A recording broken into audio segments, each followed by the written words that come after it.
However, I knew what needed to be done. So I had people giving me bad advice, and what I would do was just, in my immature mind, what's the opposite I can do to what they said? So I told myself I want to start my own company because I was born around business. My dad, I didn't know what I wanted to be when I grew up because I never saw Dad go into a job. Like Johnny saw his dad going, he's a plumber, I want to be a plumber. You know, truck driver, I want to be a truck driver. Me, I had no idea what that was. It was business, but.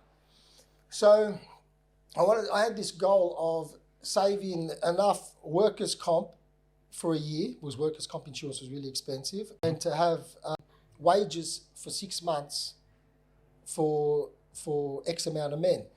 And I remember that was the deal I made with myself, and I was going to save that money to do that. And I did. It wasn't great cars. I worked 6 days a week still as well.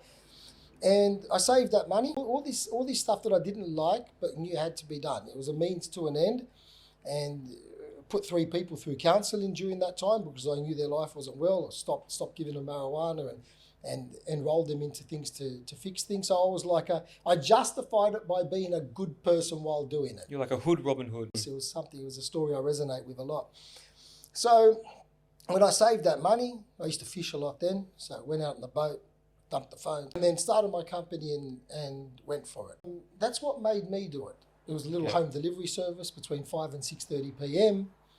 I'd finish work, have a shower, have a rest, and then I'd get text messages and then just go and do it. Yeah, it's like the lamest drug dealer ever because you're just not but it's very smart because this, number one, kind of keeps you off the radar for people or off authority because you're not the archetypal drug dealer that you're running away from authority. You're literally just trying to fund the next step of your life, which, having said that, if you're trying to